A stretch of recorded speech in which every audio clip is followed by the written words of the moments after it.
প্রিয় দর্শক, সবাইকে আমন্ত্রণ জানাচ্ছি সম্পাদকীয়তে।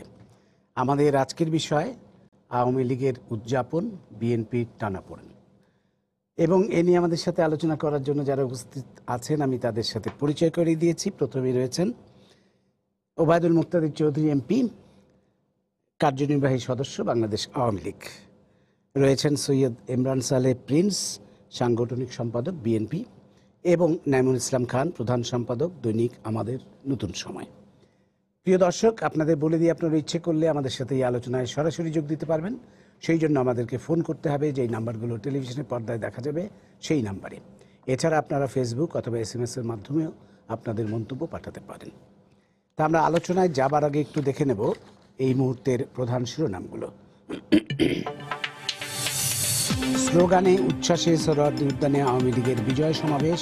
প্রধানমন্ত্রী বললেন, জীবন দিয়ে হলেও জনগণের আস্থার মর্যাদা রক্ষা করা হবে।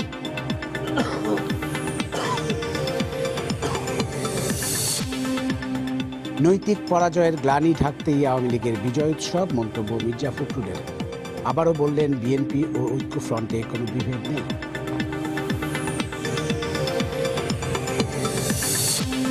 ফের সক্রিয় হয়ে উঠছে নিষিদ্ধ জঙ্গি সংগঠন হিজবুত তাহরীর। দলে ফেরানোর চেষ্টা করছে আইন শৃঙ্খলা রক্ষা বাহিনীর সদস্যদের, তথ্য পুলিশের।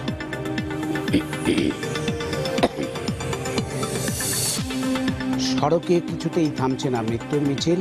কুমিল্লায় 8 জন সহ দেশের বিভিন্ন স্থানে দুর্ঘটনায় নিহত 14, আহত অন্তত 20।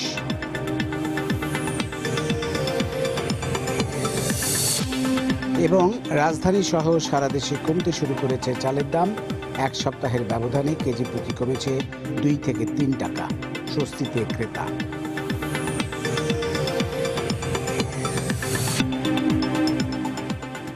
আমরা চলে আসবো আমাদের আলোচনায়। আমরা দেখলাম যে আজকে বাংলাদেশ আওয়ামী লীগ তাদের বিজয় উৎসব পালন করলো। যে বড় ব্যবধানে তারা যে নিরঙ্কুশ বিজয় পেয়েছে গত 30শে জানুয়ারির নির্বাচনে, 30শে ডিসেম্বরের নির্বাচনে, সেই নির্বাচনের বিজয় তারা আজকে পালন করলো। এবং সেখানে মাননীয় প্রধানমন্ত্রী অঙ্গীকার করেছেন যে জনগণের যেই সমর্থন তারা পেয়েছেন, জনগণ যে সমর্থন দিয়েছেন তার মর্যাদা তিনি জীবন দিয়ে হলেও রক্ষা করবেন। এবং তাদের ইশতেহারের অঙ্গীকারগুলো পালন করা হবে। আমরা জানি যে দেশ অনেক উন্নত হয়েছে এবং উন্নয়নের ধারাটাও অব্যাহত থাকবে। অব্যাহত শুধু না, আমরা আশা করব যে আরও বেগবান হবে নিশ্চয়ই। কিন্তু একটি প্রশ্ন থেকেই যায় যে যার অভাবটি ছিল গত 5 বছরে, কিন্তু আমরা মনে করি সেটি হচ্ছে সুশাসনের অভাব অনেকটাই ছিল। উন্নয়নের তুলনায় সুশাসন সেইভাবে প্রতিষ্ঠিত হয়নি। সুশাসন বলতে ব্রড সেন্স যদি বলা যায়, দুর্নীতি মুক্ত সমাজ গড়া, আইনের শাসন প্রতিষ্ঠা করা, মানবাধিকার রক্ষা করা, মত প্রকাশের স্বাধীনতা নিশ্চিত করা। তো যদিও এই সরকারে আসার পরপরই কিন্তু মাননীয় প্রধানমন্ত্রী বলেছেন যে দুর্নীতিতে 0 টলারেন্স নীতি গ্রহণ করবেন তিনি, সেটি আমরা আশা করি নিশ্চয়ই হবে। কিন্তু শুধু দুর্নীতি নয়, আরও অনেক কিছু কিন্তু জড়িয়ে আছে সুশাসনের সাথে। তা আমি ওবায়দুল মুক্তাদির চৌধুরী আপনার কাছে আসবো প্রথমেই, যে আপনি কি মনে করেন যে আমরা কি পাবো, কতটুকু পাবো? ধন্যবাদ আপনাকে, এবং সেই সাথে যে আপনার টেলিভিশনের মাধ্যমে যারা দর্শক শ্রোতা আছেন তাদের সকলকে আমি অভিনন্দন এবং শুভেচ্ছা জানাই।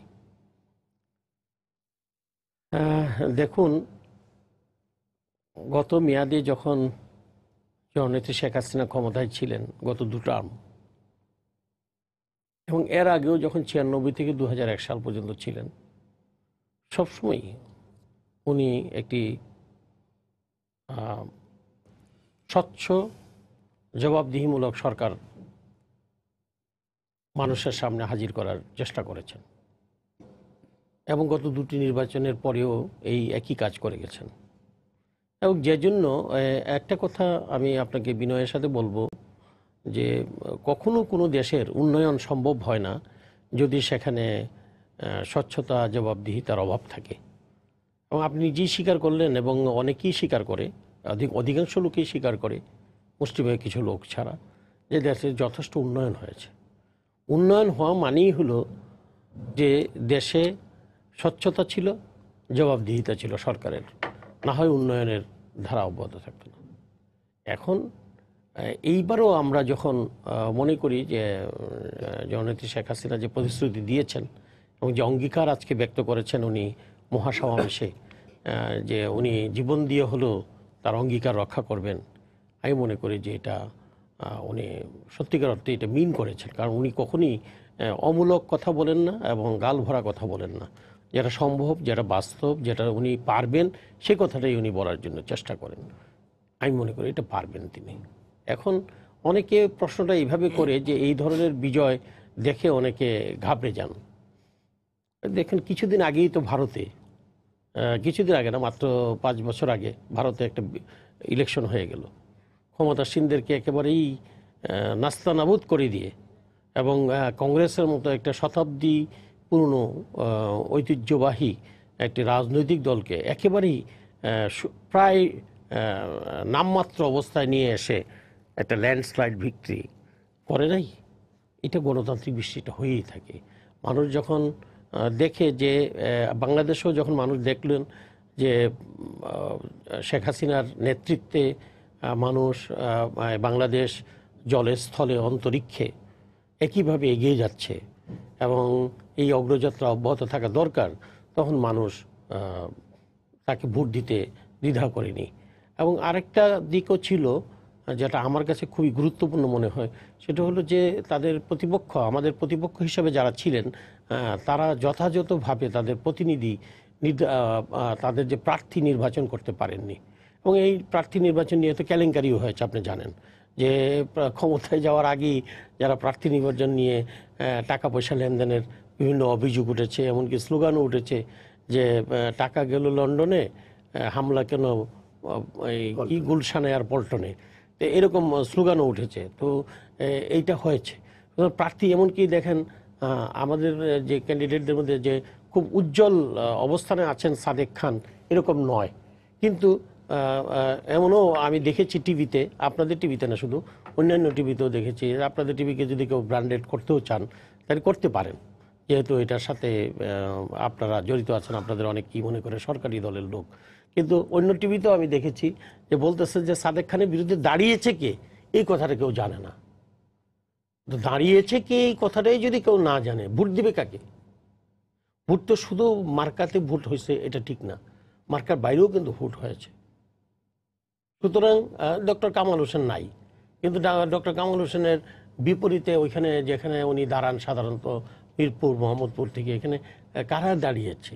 কেউ চিনে তাদেরকে? কেউ চেনেন না। তো এই অবস্থার মধ্যে আপনার একটা ল্যান্ডস্লাইড ভিক্টরি, এটা অস্বাভাবিক কিছু না। এমনিতেই আওয়ামী লীগের ক্যান্ডিডেটগত দিক থেকে আওয়ামী লীগ ভালো অবস্থানে ছিল, প্রচার প্রচারণার দিক থেকে আওয়ামী লীগ যেহেতু আগে থেকে শুরু করেছে, তারা ডিসিশন নিতেই তারা দেরি করেছে, যে ডিসিশন নিতে পারেনি যে কখন তারা নির্বাচনে যাবেন কি যাবেন না।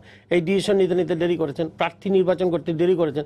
এবং প্রার্থী নির্বাচন করতে গিয়ে এক একটা সংসদীয় এলাকায় 3 জন 4 জন 5 জন এমনকি 8 জন প্রার্থীও তারা দিয়েছেন। পরবর্তীকালে আমরা টিয়ে করব, একবারে শেষের দিনে এসে আমরা বাছাই করে নির্ধারণ করে দিব, এরকমও এবং খোঁজ নেননি। আমি একটা উদাহরণ দিই, যে মুশফিকুর রহমান সাহেবের নাম আপনারা শুনেছেন, কসবা আখাউড়া থেকে উনি দাঁড়িয়েছিলেন। উনি একটা স্টেটমেন্ট দিয়েছেন আপনার এই ইয়েতে, আপনার যে ওয়েলথ স্টেটমেন্ট দিতে হয়, ওয়েলথ স্টেটমেন্টে উনি সিগনেচার করেছেন, কিন্তু পুরো স্টেটমেন্টের পেজটা ফাঁকা। আমি আইনমন্ত্রী বললাম যে ভাই আপনি তো খুব কায়দা করে সব লোক, আমাকে বললো যে দেখেন আপনাদের গুরু তো মুশফিকুর রহমান, আপনিও আমলা ছিলেন, উনিও আমলা ছিলেন। উনি একটা সিগনেচার করলেন, অথচ পুরো পেজটা ফাঁকা, কোনো স্টেটমেন্ট নাই। আপনি এটা দেখবেন না? তেমনিভাবে একজন উপজেলা ক্যান্ডিডেট, উপজেলা চেয়ারম্যান, উনি পদত্যাগ করেছেন। পদত্যাগ করে অ্যাকসেপ্টেন্স হওয়ার আগেই উনি জমা দিয়ে দিচ্ছেন। অ্যাকসেপ্ট হইতে হবে তো, পদত্যাগপত্র করলে তো চলে না। এইভাবে তারা জিনিসটাকে, নির্বাচনটাকে খুব সিরিয়াসলি নেন নাই। আমার বিরুদ্ধে যে ক্যান্ডিডেট, আপনি চিন্তা করেন আমরা কত ধৈর্যশীল। আমার 10 থেকে 12টা নির্বাচনী ক্যাম্প হয় ভেঙে ফেলেছেন, না হয় পুড়িয়ে দিয়েছেন। জি। এবং সেই ক্যান্ডিডেট নির্বাচনের দিন আমাকে মেরে ফেলারও চক্রান্ত করেছিল। কিন্তু তার চেয়ে বড় কথা হলো, উনি একটি মাত্র মিছিল করেছেন, এবং সেই মিছিলটা ছিল দাও, কোড়াল এবং লাঠি নিয়ে। আর কোনো মিছিলও করেন নাই, মিটিংও করেন নাই। না, এটা কেমন কথা? আমি মানুষকে আপনার সংঘবদ্ধ কথা করে, মানলাম। সুতরাং এখানে আমি তো আপনার এরকম কথা অবস্থায় মানলাম যে BNP তখন শেখ হাসিনা যে কথা বলেছেন, আমি বিশ্বাস করি বঙ্গবন্ধু কন্যার এই কথার অনেক যথেষ্ট মানে গুরুত্ব দেওয়া উচিত সকলকেই, যে তিনি তার কথা রাখবেন। তিনি সুশাসনের কথা বলেছেন, তিনি যে দুর্নীতির বিরুদ্ধে জিরো টলারেন্সের কথা বলেছেন, তিনি আপনার অন্যান্য ক্ষেত্রেও অনেক যেমন মাদকের বিরুদ্ধে জিরো টলারেন্সের কথা বলেছেন। ইনশাল্লাহ আমি মনে করি যে এটা সম্ভব এবং তিনি করতে পারবেন, আমরা সকলেই তাকে সহযোগিতা করব। না, বিএনপির অনেক অনেক সীমাবদ্ধতা ছিল, সেটা আপনি বললেন অনেক সীমাবদ্ধতার মধ্যে বিএনপিকে নির্বাচনটা করতে হয়েছে। কিন্তু বিএনপিকে যেই অবস্থাটা তৈরি করা হয়েছিল নির্বাচনের আগে, যে একটা কোণঠাসা অবস্থার মধ্যে রাখা হয়েছিল, তাদেরকে কোনো স্পেস দেওয়া হয়নি, সেটি কি আপনি মনে করেন যে সেটি কি কাম্য ছিল? না, এটা ঠিক না। আপনারা দেখেছেন একভাবে, আমরা যারা ফিল্ডে ছিলাম, প্রার্থী ছিলাম, আমরা দেখেছি আরেকভাবে। যেমন আমার এলাকায় আমি দেখলাম কি, যে বিএনপি মানে আমার ক্যাম্প পুড়িয়ে দিতে পারে, আমি তো ক্যাম্প পুড়াইনি। আমার বিএনপি আমার ক্যাম্প ভেঙে দিতে পারে, আমি তো তার ক্যাম্প ভাঙিনি। ভেঙে আমাকে মারার জন্য আক্রমণ করতে পারে, আমি তো প্রার্থীকে মারতে যাইনি। তো এই যে পার্থক্যগুলো, এইগুলোর দ্বারা আমি কি বুঝবো? তারপরে বিএনপি লাঠি মিছিল করতে পারে, অথচ একটা সাধারণ মিছিল করতে পারে না। একটা দাও কোরাল নিয়ে মিছিল করতে পারে, একটা সাধারণ মিছিল করতে পারে না, এটা আমি বিশ্বাস করি না। আচ্ছা, ইমরান সালেহ প্রিন্স, আমি আপনার কাছে আসবো। আপনি নিশ্চয়ই ওনার কথার অনেক জবাব দেবেন, সেই জবাব দিতে গেলে অনেক লম্বা হয়ে যাবে। তারপর খুব সংক্ষেপে জবাবটা যদি দেন আপনি, তারপরে আমি আপনার কথা আসবো। খুব দীর্ঘ জবাব দেওয়ার দরকার নাই, আমরা জানি যে আপনারা কি বলবেন বা যেই যুক্তিসঙ্গত কথাই বলবেন। আচ্ছা, ধন্যবাদ আজকে আমাকে এই শোতে আমন্ত্রণ জানানোর জন্য, এবং একই সাথে যারা আলোচক হিসাবে আছেন তাদেরকেও আমি ধন্যবাদ, শুভেচ্ছা জানাচ্ছি। দর্শক শ্রোতা যারা দেখছেন তাদেরকেও আমি শুভেচ্ছা জানাচ্ছি। যে মুক্তাদির সাহেব অনেক কথাই বলেছেন, আমি শুধু একটুকু বলতে চাই যে আপনি একটু আগে বলেছেন ওনাকে যে বিএনপিকে কি অবস্থায় এই নির্বাচনটি করতে হয়েছে, মানে হাত পা বেঁধে সাগরে ঝাঁপ দিয়ে সাঁতার কাটতে বলা হলো আর কি, এরকম একটি পরিস্থিতি। আপনি জানেন যে সবাই দেখেছে গত প্রায় 1-1.5 বছর তো বটেই, আমি 1-1.5 বছরের কথা বলবো, আগের কথা বাদই দিলাম। এই নির্বাচনকে সামনে রেখে 1-1.5 বছর আগে থেকেই আওয়ামী লীগ এবং এই প্রশাসনকে ব্যবহার করে বিএনপির উপরে যেমন একটা যুদ্ধ ঘোষণা করেছিল, এবং সেই যুদ্ধ মানে এরকম যুদ্ধ, এটা আমাদের দলের নেতা কর্মী একেবারে গ্রাম পর্যায় থেকে শুরু করে কেন্দ্রীয় পর্যায় পর্যন্ত কেউ বাদ নাই। তাদের নামে মানে একটার পর একটা মিথ্যা গায়েবী মামলা দিয়ে তাদেরকে এলাকা ছাড়া করা হয়েছে, গ্রেপ্তার করা হয়েছে, মামলায় মামলায় তাদেরকে জর্জরিত করা হয়েছে, এবং তারা যাতে এলাকায় না থাকতে পারে এমন এমন কঠিন কঠিন মিথ্যা মামলা তাদেরকে দেওয়া হয়েছে। এরকম একটা পরিস্থিতিতে আমাদের নির্বাচনের মুখোমুখি হতে হয়। আপনারা জানেন যে বিএনপি 20 দলীয় জোট পরবর্তীতে জাতীয় ঐক্যফ্রন্ট হয়েছে। আমাদের মূল বক্তব্য ছিল যে বর্তমান আওয়ামী লীগ সরকারের অধীনে কোনো নির্বাচন অবাধ, সুষ্ঠু, নিরপেক্ষ হতে পারে না। এই জন্য আমরা নির্দলীয় সরকারের অধীনে নির্বাচন চেয়েছিলাম, এবং নির্বাচন কমিশনটাও আমরা পুনর্গঠন চেয়েছিলাম। কিন্তু আমাদের সেই দাবিকে কোনোভাবেই আমলে নেওয়া হয়নি, এবং নির্বাচনের এক পর্যায়ে নির্বাচন যখন মুখোমুখি, তখন আমরা ঐক্যফ্রন্টের পক্ষ থেকে সরকারের কাছে আমরা সংলাপের প্রস্তাব নিয়ে যাই। সরকার একটা প্রথমে বললো না কার সাথে সংলাপ, কিসের সংলাপ, কিন্তু আর পরে দিয়ে বললো না হ্যাঁ ঠিক আছে সংলাপে বসবো। সংলাপে বসা হলো, আমরা আমাদের দাবি বা প্রস্তাবগুলো তুলে ধরলাম, সেখানে কোনো প্রস্তাব বা কোনো দাবি কিন্তু মানা হয়নি, এবং বরঞ্চ সেখানে প্রধানমন্ত্রী নিজে বললেন যে আমার উপর আস্থা রাখেন, আমরা একটা ভালো নির্বাচন করতে চাই। তখন আমরা বলেছি আমাদের কোনো স্পেস নাই, আমরা দাঁড়াতে পারছি না, বলে না এগুলো সব ঠিক হয়ে যাবে এবং কোনো নতুন মামলা হবে না, গ্রেপ্তার হবে না, এমন অনেক আশ্বাস দিল। আর নির্বাচন যখন শুরু হবে, শিডিউল ঘোষণা হবে, তারপর থেকে নির্বাচন কমিশন সব দেখবে, নির্বাচন কমিশন স্বাধীনভাবে তাদের সমস্ত কিছু দেখতে পারবে, অসুবিধা নেই। তা আমরা ওনাদের আশ্বাসে বিশ্বাস রেখেই আমরা সেই নির্বাচনে অংশগ্রহণ করেছি, এবং পরবর্তীতে যতই দিন যেতে লাগলো ততই আমরা দেখতে পেলাম যে আমরা আসলে প্রতারিত হয়েছি। আসলে আমাদের কোনো যেসব বক্তব্য ওনারা বলেছেন যে হ্যাঁ এগুলো আমরা দেখব, কোনোটা দেখার তো দূরের কথা, এগুলো আরো বহু গুণে বেড়ে গেল। এবং শিডিউল ঘোষণার পরে হামলা, মামলা, মিথ্যা মামলা, গায়েবী মামলা এমন একটা পর্যায়ে চলে গেল, প্রায় নির্বাচন পর্যন্ত। আমার কাছে একটা হিসাব আছে, নির্বাচনের মানে শিডিউল ঘোষণা হয়েছিল আপনার বোধহয় 8ই নভেম্বর। 8ই নভেম্বর থেকে এই যে গত 8ই জানুয়ারি পর্যন্ত আমাদের সারা দেশে মামলা হয়েছে 5753টি। এই 5,753টি মামলার আসামি কারা? নামে আসামি হচ্ছে 1,99,067 জন, আর অজ্ঞাত দেওয়া হয়েছে 98,546 জন। এই আসামি কাদেরকে করা হলো? এই আসামি করা হলো একেবারে কেন্দ্র ভিত্তিক, প্রতিটা কেন্দ্রের আমাদের যারা দায়িত্বপ্রাপ্ত নেতাকর্মী আছে, মানে খুবই প্রভাবশালী, যে যারা নির্বাচনটা পরিচালনা করবে, তাদেরকে এই মামলার আসামি করে করা হয়েছে। আমরা নির্বাচন কমিশনে গেলাম, ওনারা বললো আছে দেখছেন। আমরা নির্বাচন কমিশনে বহু প্রস্তাব দিয়েছি, আমরা বলেছি একটি রাজনৈতিক সরকার ক্ষমতায় ছিল, আবার সেই রাজনৈতিক সরকারের অধীনেই নির্বাচন হচ্ছে। এই রাজনৈতিক সরকার যে প্রশাসন তাদের মতো করে সাজিয়ে গেছে, আপনারা এই প্রশাসনকে পরিবর্তন করে একটা নিরপেক্ষ প্রশাসন তৈরি করেন।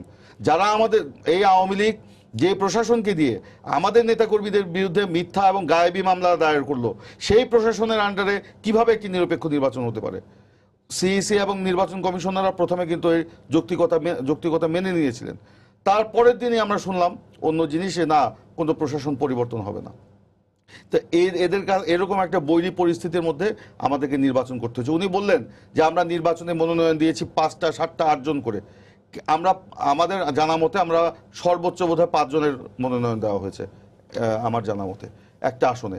কেন এটা করা হয়েছে? আপনারা জানেন যে মানে আরপিও সংশোধন হয়েছে, সে আরপিওতেই লেখা আছে একটা দল একটা এলাকার নির্বাচন এলাকায় প্রতীক বরাদ্দের আগ পর্যন্ত, না প্রতীক না, নমিনেশন পেপার প্রত্যাহারের আগ পর্যন্ত একাধিক প্রার্থীকে মনোনয়ন দিতে পারবে। আমরা দিলাম কেন? আমরা শুনতে পেয়েছি যে এখানে রিটার্নিং অফিসার যারা, এটা আওয়ামী লীগের নিয়োগকৃতই, তারা আপনার কোনো ছুতায় আমরা যদি একজন করে ক্যান্ডিডেট দিই, কোনো না কোনো ছুতায় একজনের প্রার্থীটা বাতিল করে দিতে পারে। তা সেই ক্ষেত্রে বাতিল যদি হয়ে যায়, তাৎক্ষণিকভাবে হাইকোর্টে কি হবে সেটা পরের কথা, তাৎক্ষণিকভাবে তো ওই এলাকাটা বিএনপি শূন্য থাকবে। সেই কারণে আমরা একাধিক প্রার্থী দিয়েছি। এবং শুধু তাই না, আমাদেরকে প্রশাসনের মাধ্যমে যেভাবে আমাদেরকে হয়রানির শিকার হতে হয়েছে, পরবর্তীতে আমরা দেখেছি কোর্টকে ব্যবহার করেও আমাদেরকে হয়রানির শিকার হতে হয়েছে। যার জন্য আমরা দেখেছি কিন্তু যে শেষ পর্যন্ত এত কিছু করার পরও কিন্তু শেষ পর্যন্ত আপনাদের কিছু কিছু আসনে আপনাদের কোনো প্রার্থী ছিল না। না, এই তো আপনি ধরেন প্রশাসন লাস্টে কোর্টের মাধ্যমে, আপনি বাংলাদেশে তো আরো নির্বাচন হয়েছে, কোন নির্বাচনে দেখেছেন নির্বাচনের একদিন আগে পর্যন্ত কোর্ট আপনার তার প্রার্থীতা বাতিল করে যায়? নির্বাচন কমিশন যেখানে যোগ্য ঘোষণা করছে, কোর্ট এখানে তাকে আপনার বাতিল করে দিল। যাই হোক, এরকম তো মুখোমুখি হতে হচ্ছে। শুধু তাই নয়, আমাদের প্রায় শতাধিক ক্যান্ডিডেটকে আপনার ব্যক্তিগতভাবে প্রহার করা হয়েছে, আহত করা হয়েছে, রক্তাক্ত করা হয়েছে। আমাদের দলের মহাসচিব মির্জা ফখরুল ইসলাম আলমগীর, উনি যখন নির্বাচনী প্রচারণা চালাতে ওনার এলাকায় গেলেন, গাড়ি ভাঙা হলো। আমাদের দলের স্থায়ী কমিটির সদস্য মির্জা আব্বাস, গয়েশ্বরচন্দ্র রায়, তো মির্জা আব্বাসের স্ত্রী আফরোজা আব্বাস সহ তাদের প্রচারণায় কিভাবে সশস্ত্র হামলা করা হয়েছে, নিশ্চয়ই আপনারা সেটা জেনেছেন। এমরাজ সালে প্রিন্স, আমি যেটা বলতে চাচ্ছি আপনাকে, এগুলো আমরা সবাই জানি বা আপনাদের অভিযোগগুলো আমরা জানি। এখন আপনাদের আরেকটা বড় অভিযোগ যেটা, যে ভোটের দিন আসলে কোনো ভোট হয়নি, জাল ভোট হয়েছে বা একতরফাভাবে ভোট দিয়েছে আওয়ামী লীগের লোকজন। আপনাদের কোনো পোলিং এজেন্ট যেতে দেওয়া হয়নি, তাদেরকে বের করে দেওয়া হয়েছে এবং আগের রাতেই ব্যালট বাক্স ভরে দেওয়া হয়েছে, ইত্যাদি ইত্যাদি আপনাদের অভিযোগ। ধরে নিলাম যে অভিযোগগুলো যদি সত্য হয়, বিএনপির মতো এত বড় একটা রাজনৈতিক দল, তারা কেন বিন্দুমাত্র প্রতিরোধ গড়ে তুলতে পারেনি এবং নির্বাচনের পরেও কেন একটা প্রতিবাদ করতে পারেনি? আমি আপনাকে একটা বড় মিছিল পর্যন্ত আমরা, হ্যাঁ আমি আসেন মিছিল তো আপনি বলেন। আমার এই নির্বাচন কি নির্বাচন হয়েছে এটা সবাই জানে। সবচেয়ে বড় সাক্ষী হচ্ছে এদেশের মানুষ, তারা নিজের চোখে দেখেছে এবং নিজের জীবন দিয়ে সেটা উপলব্ধি করেছে। আজকেও জাতিসংঘের মহাসচিব তিনি একটা সাংবাদিক সম্মেলনে বলেছেন, বাংলাদেশে সঠিক নির্বাচন হয়নি, এটা স্পষ্ট, কোর্ট অ্যান্ড আনকোর্ট। মানে উনি বলেছেন, আপনি যদি বলেন আমি একটু পড়ি, যে উনি আজকে একটি সাংবাদিক সম্মেলনে বলেছেন, সেই ইউএনএ বলেছেন যে বাংলাদেশে অবশ্যই সঠিক নির্বাচন হয়নি, এটাই স্পষ্ট। এবং তিনি এটাও বলেছেন, বাংলাদেশের রাজনৈতিক দলগুলোকে কার্যকর সংলাপের মধ্য দিয়ে সমাধানের পথ বের করার পরামর্শ দিয়েছেন। তো এরকম তো জাতিসংঘের মহাসচিব এটা বলেছেন। এছাড়া দেশে বিদেশে অনেক, হ্যাঁ এখন বলেন কেন? আমি একটা নির্বাচনী এলাকার উদাহরণ দিই, ঠিক আছে? আপনি ধরেন আমার যে নির্বাচনী এলাকা, আমি প্রার্থী ছিলাম না, আমি ভোট দিতে গিয়েছিলাম গত 23 তারিখ থেকে 23শে ডিসেম্বর থেকে 31শে ডিসেম্বর পর্যন্ত আমি ছিলাম, ভোট দেওয়ার সময় পর্যন্ত ছিলাম।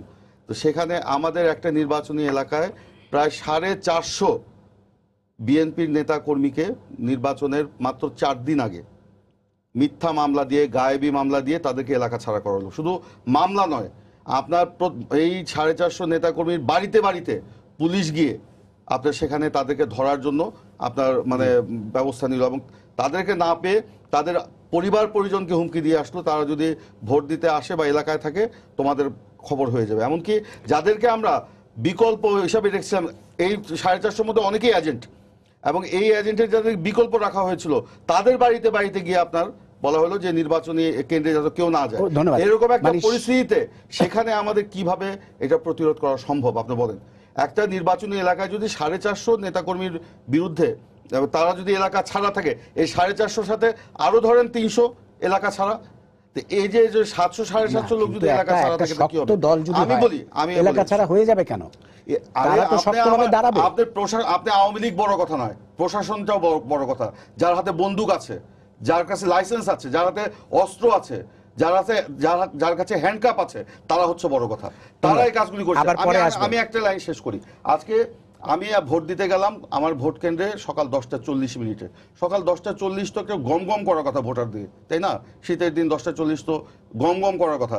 একটা ভোটার নাই মেইন রোডের উপরে ভোট কেন্দ্র। আমি সেখানে দুপুর 2টা পর্যন্ত অবস্থান করলাম বাইরে, আমার নিজের ভোটটা দিয়ে বাইরে এসে অবস্থান করলাম। আমি কাউকে ভিতরে ঢুকতে দেখলাম না ভোট দেওয়ার জন্য। যারা আসছিল ওই কোণা থেকে আওয়ামী লীগের কর্মীরা তাদেরকে তাড়িয়ে দিচ্ছে, না তোমাদের ভোট দেওয়া শেষ। তারপরে সন্ধ্যার পরে সেই কেন্দ্রের আমরা হাজার হাজার, না আমাকে তারা আটকায় নেই, আমাকে আটকায় নেই, এটা আমি অস্বীকার করব না, আমাকে আটকায় নেই, কিন্তু অন্যদের আটকিয়েছে। সাধারণ ভোটার যা তাদেরকে আটকিয়েছে, বলে ভোট দেওয়া হয়ে গেছে। এই যে সন্ধ্যার পরে দেখলাম সেই কেন্দ্রে হাজার হাজার ভোটের হিসাব, এই ভোটটা কারা দিল? আপনার নির্বাচনের আগের দিন আপনি বলেছেন, আমাদের অভিযোগ নির্বাচনের আগের দিন প্রায় প্রতিটি ভোট কেন্দ্রে আগের রাত্রে ভোট দেওয়া হয়েছে। এবার যে ট্রান্সপারেন্সি ইন্টারন্যাশনাল বাংলাদেশ তাদের যে একটি গবেষণা প্রতিবেদন, সেখানে তারা বলেছে 50টি আসনে তারা অনুসন্ধান করে দেখেছে 33টি আসনে আগের দিন ভোট হয়েছে।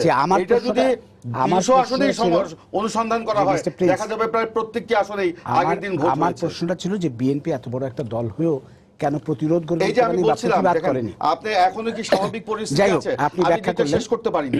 যে এই যে বললাম নির্বাচনের 4-5 দিন আগে থেকেই আপনার যে মানে মিথ্যা মামলা দিয়ে তাদেরকে এলাকা ছাড়া করা, এমনকি আমরা তাদেরকে ঢাকায় নিয়ে এসেছি আগাম জামিনের জন্য, কোনো আগাম জামিন শোনা হয়নি।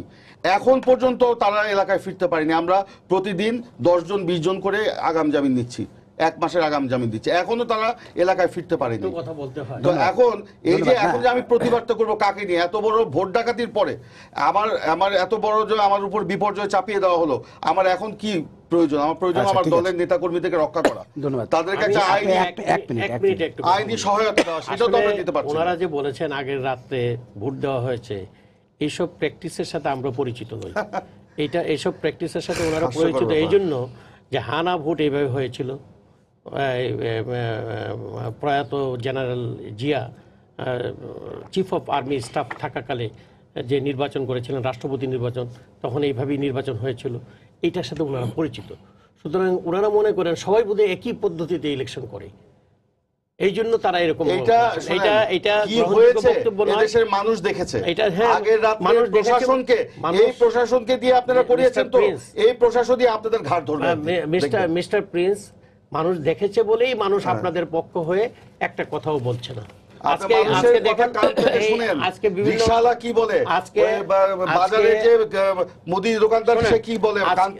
আজকে আপনি বিভিন্ন টিভিতে যান, তারা উপজেলা নির্বাচনের উপরে যে বিভিন্ন কথাবার্তা বলতেছে, একটা লোক তো এই কথা বললেন না, একজন ভদ্রমহিলাও এই কথা বললেন না যে আমি তো ভোট দিতে পারি নাই, এইখানে আর ভোটের কথা বলে লাভটা কি? এই কথা বলেন। সবাই বলছে যে আমরা সুন্দর একটা নির্বাচন চাই, উপজেলা নির্বাচন চাই।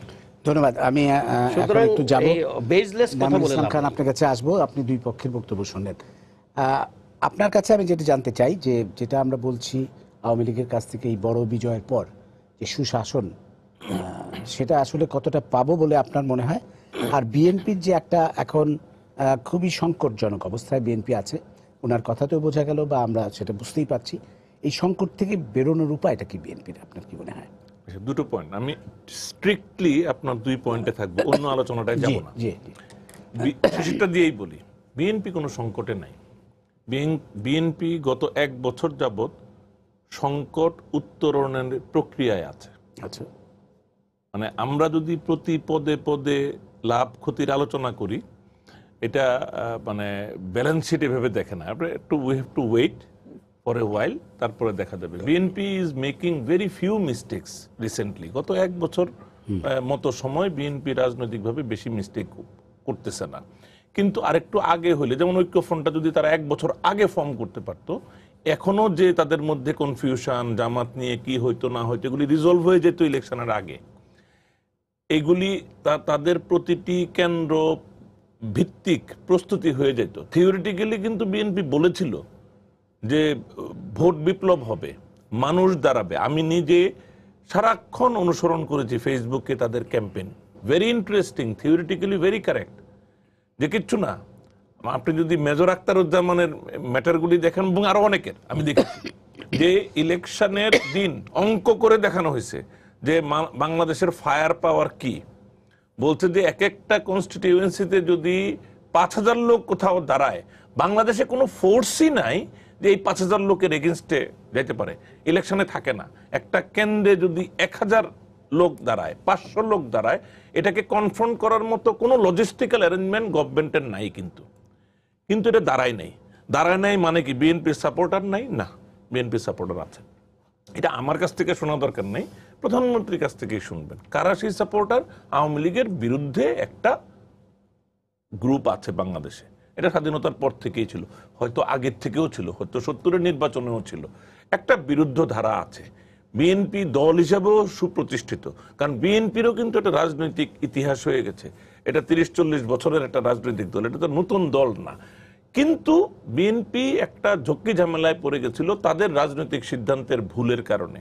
এটা 5ই জানুয়ারির 2005-এর নির্বাচনটাতে তাদের 2014 নির্বাচনে তাদের অংশগ্রহণ না করা, মানে এই মিস্টেকটা আমরা যত সহজে এক শব্দে বলে ফেলি, এটার মাহাত্ম্য এত গুরুত্বপূর্ণ, এত বড় ক্ষতি, যে এটাই আলোচনা করার জন্য we need a series of discussion. তো আমরা এখন এক শব্দে বললে মনে হয় যাই হোক, একটা নির্বাচন করে নাই তো এত ক্ষতি হবে কেন? আরে ভাই, ইট ওয়াজ নট অনলি বিকজ তারা নির্বাচন করে নাই, কিন্তু এটার সাথে আনুষঙ্গিক যে কর্মসূচিতে জড়ায় গেছিল, এটা থেকে উদ্ধার পাইতে 10 বছর লাগবে। এই মামলা হ্যাজ বিন ইনভাইটেড। এটা তো 20 বছর আগের রাষ্ট্র কাঠামো নাই, যে পলিটিক্যাল কেস, খুনাখুনি হয়েছে, সাক্ষী নাই, প্রমাণ নাই, মামলা নাই, কোনো কিছু করা যায় না। এখন তো যুগটাই এমন যে কোনো ঘটনা ঘটে এটার 100টা ফুটেজ তৈরি হয়, এটা পুলিশ তৈরি করতে হয় না, এটা প্রাইভেটলি তৈরি হয়ে যায়, এবং সাক্ষ্য প্রমাণ সব তৈরি আছে। কে আগুন লাগাইলো, কে দৌড়ানে দিল, কেউ পিটাইলো, কোনো রক্ষা নাই। এইগুলি ঘটনাচক্রে এই ডেভেলপমেন্টগুলি হয়ে গেছে আওয়ামী লীগের প্রশ্রয়ে। এই টেকনোলজিক্যাল ডেভেলপমেন্ট, যেটাকে ডিজিটাল বাংলাদেশ বলা হয়, তখন বিএনপি বিরোধী দলে। এটা তাদের দুর্ভাগ্য।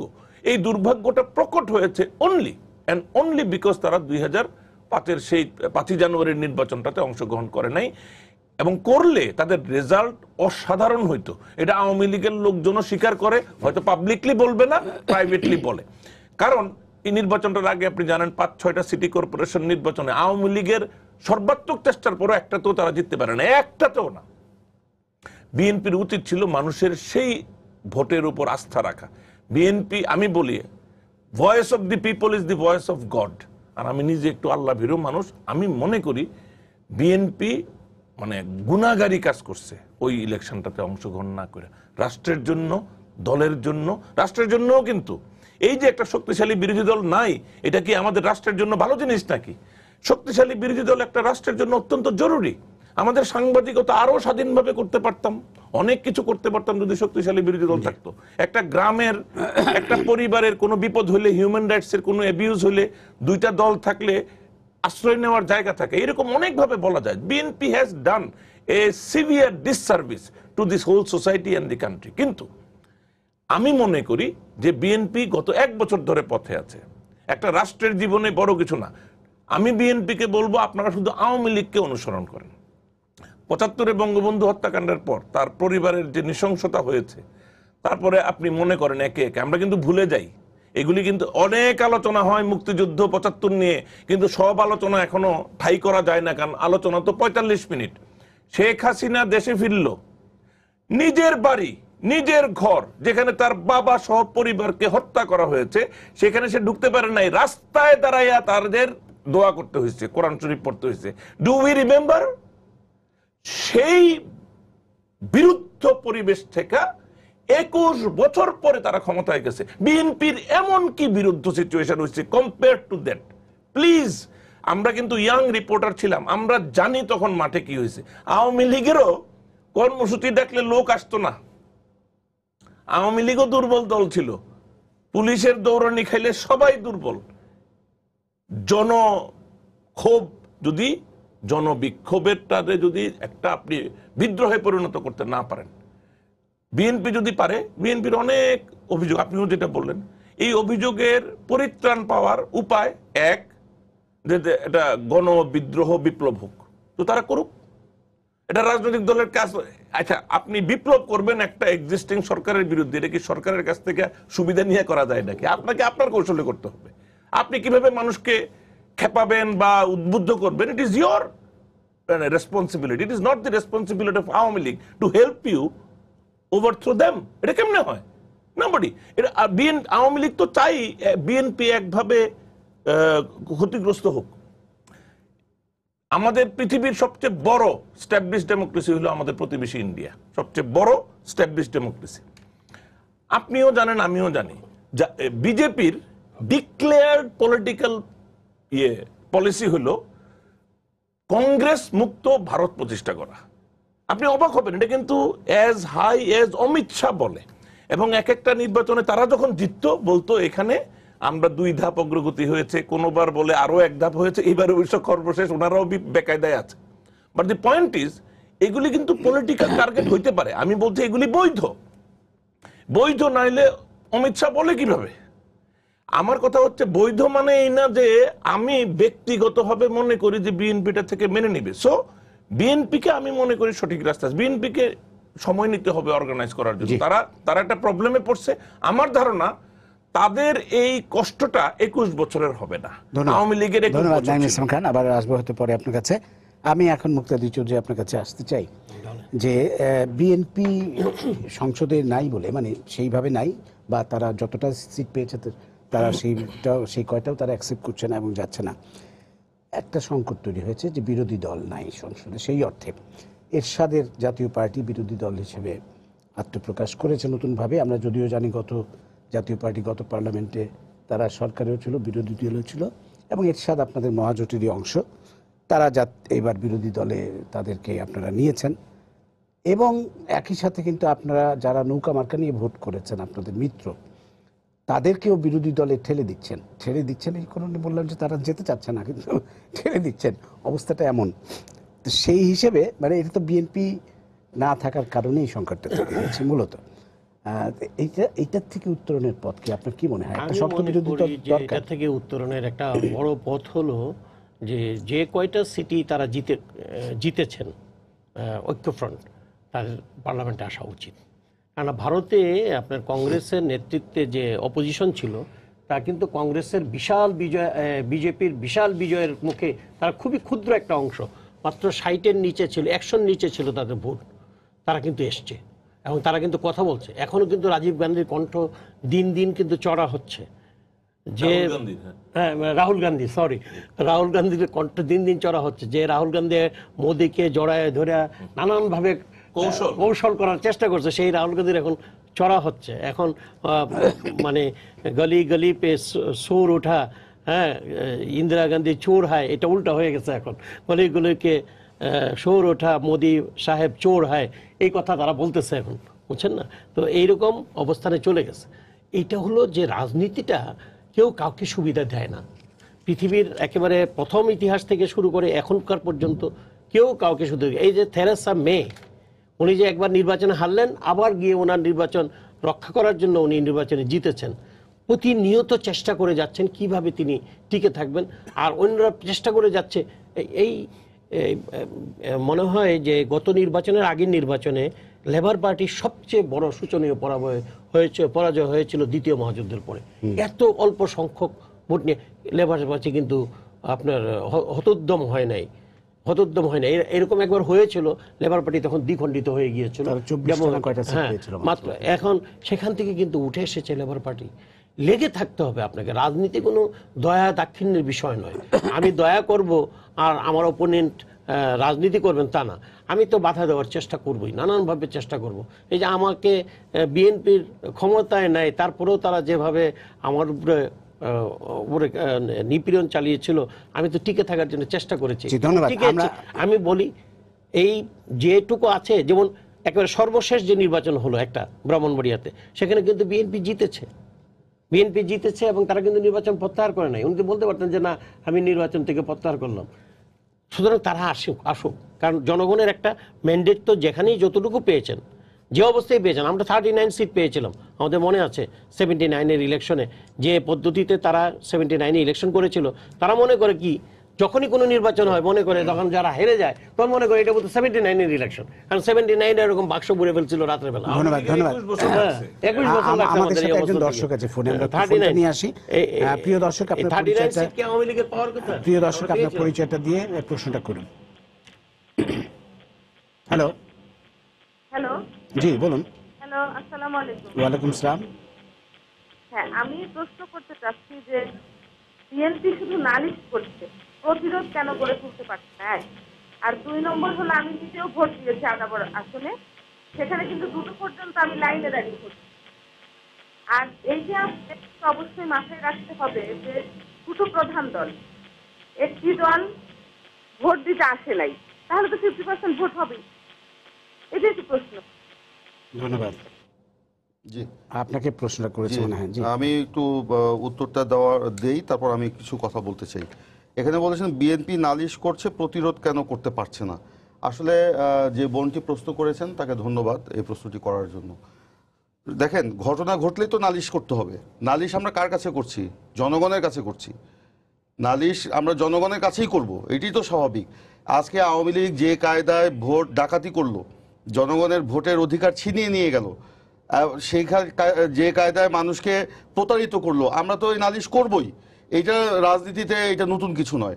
আর প্রতিরোধ কেন করতে পারছি না, এটা তো আমি বলেছি যে আমাদের প্রত্যেকটা নির্বাচনী এলাকায় শত শত নেতাকর্মীকে আপনার মামলায় জর্জরিত করা হয়েছে। এই যে কিছুক্ষণ আগে মুক্তাদির ভাই বললেন আমাদের এই মোহাম্মদপুরের একটি আসনের কথা, এবং এই বোনও প্রশ্ন করলেন যে মোহাম্মদপুরে উনি লাইন ধরে ভোট দিয়েছেন। তো সেই মোহাম্মদপুরে আমাদের প্রার্থী ছিলেন আব্দুল সালাম সাহেব। সেই সালাম সাহেবের পোস্টার একবার একদিকে যখন লাগায় যায়, পিছন দিক দিয়ে ওই পোস্টার কেটে ফেলে। তারপরে যারা লাগাচ্ছে, পুলিশ ভ্যান নিয়ে যে সেই যারা পোস্টার লাগাচ্ছে তাদেরকে গ্রেপ্তার করে নিয়ে আসছে। তো এটা কিভাবে নির্বাচন করবেন? উনি এক জায়গায় যায় মিটিং করতে, সেখানে মিটিং থেকে আসতে না আসতেই সবাইকে ধরে নিয়ে যাচ্ছে পুলিশ। তো উনি এক পর্যায়ে তো মিটিং করা ছেড়েই দিলেন, প্রচার করা ছেড়েই দিলেন। তো এখন আমাদের প্রার্থীদেরকে তো প্রচার করার সুযোগই দেয় নাই, তো কিভাবে সেখানে আমরা প্রচারণা করব? তাদেরকে প্রহারভাবে আমাদেরকে ওইভাবে মিটিং করতে হয়েছে, আমাদেরকে সেভাবে মিটিং করতে হয়েছে। হাজার হাজার লোক ঘোষণা দিয়ে আমরা সব জায়গায় করতে পারি নাই। এই যে রাষ্ট্রীয় সন্ত্রাসের কারণে এটা আমরা পারি নাই। বলেছেন যে আমি ওনার প্রতি ওনাকে আমি শ্রদ্ধা করি, সম্মান জানাই। হ্যাঁ, 75 এর ঘটনার পরে আওয়ামী লীগ কি অবস্থায় ছিল, এখন কি? আমি বলতে চাই 75 এর পরে আওয়ামী লীগকে এইভাবে মিথ্যা মামলায়, একদম প্রতিটা ঘরে ঘরে মামলায় জর্জরিত হতে হয় নাই। অবশ্যই প্রতিটা ঘরে ঘরে মিথ্যা মামলায় জর্জরিত হতে হয় নাই। কর্মীদেরকে এভাবে রাষ্ট্রীয় সন্ত্রাসের শিকার হতে হয় নাই। তো যাই হোক, আমি ওই বিতর্কে যেতে চাই না। যেখানে এসছেন আমি শুধু সেখানে বলতে চাই, ও আমার ভাই বললেন রাজনীতিতে কাউকে কেউ সুবিধা দেয় না, কিন্তু রাজনীতি মানে এই না যে আমি একাই রাজনীতি করব, আমি বিরোধী পক্ষকে একদম মানে ভ্যানিশ করে দিব, আমি তাকে মুছে ফেলবো, তাকে উড়িয়ে ফেলবো, তাকে রাজনীতি করার কোনো সুযোগই দিব না, তাহলে তো হতে পারে না। আজকে তো রাজনীতির সমস্ত পথকে এরা সংকুচিত করে দিয়েছে। আপনারা জানেন যে ঢাকা শহরে সোহরাওয়ার্দী উদ্যানে একটা জনসভা করার জায়গা আছে, আমরা দিনের পর দিন, মাসের পর মাস আমরা অনুমতি চেয়েও আমরা সভা করতে পারি নাই। এখন নইমুল ইসলাম ভাই বলতে পারে অনুমতি চাওয়ার কি দরকার, কিন্তু আমরা একটা নিয়মতান্ত্রিক রাজনৈতিক দল, নিয়ম মেনেই কাজ করতে চাই। নিয়ম আছে, অনুমতি দিতে হবে। সেই জন্যই আমরা অনুমতির জন্য চাচ্ছি। কিন্তু তারা সেখানে আওয়ামী লীগকেই অনুমতি দিবে, আওয়ামী লীগের 14 দলের শরিক দলকে অনুমতি দিবে, বিএনপিকে কোথাও অনুমতি দিবে না কোন সভা সমাবেশ করার। তাহলে রাজনীতি আমরা কিভাবে করব? আমরা একটা কর্মী সভা করতে পারি নাই। আমি একটা দলের একটা বিভাগের সাংগঠনিক সম্পাদক। আমরা মানে আমাদের দলের সম্মেলন করার জন্য ময়মনসিংহ শহরে আমরা প্রায় 6-7 মাস আমরা প্রশাসনের পিছনে ঘুরেছি। আমি নিজে ডিসিএসপির সাথে দেখা করেছি, কোনো অনুমতি পাওয়া যায়নি সেখানে একটা সম্মেলন করার জন্য। আমরা সংগঠনে কি ভাবে করবো? কোর্টও তো একই অবস্থা, কোর্টে তো একই অবস্থা। সেখানে তো আমরা আওয়ামী লীগের মানে মতামতের প্রতিফলন ঘটতেছে সেসব জায়গায়। যেতে চাই না। আমি আরেকটা শেষ করি আমি তারপরে বলি। আজকে এখানে বলেছেন যে অঙ্ক কষে যেটা দেখানো হয়েছিল নির্বাচনের সময়, নাঈমুল ইসলাম ভাই বললেন আসলে বিএনপির পক্ষ থেকে আমরা এমন কোনো অঙ্ক কষে কিছু করি নাই। আপনার একটা বাস্তবতা উপলব্ধি করতে হবে। একটা দলের কর্মীরাই হচ্ছে সেই দলের প্রাণ, সেই দলের ভোট বলেন বা আন্দোলন বলেন সমস্ত কিছু কিন্তু তারা পরিচালনা করে।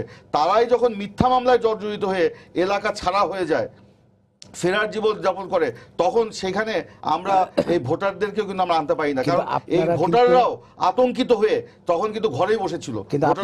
ভোটের আগের দিন পর্যন্ত বলেছেন নীরব বিপ্লব হয়ে যাবে। হ্যাঁ অবশ্যই নিরপেক্ষ নির্বাচন যদি শুনেন, ওই আগের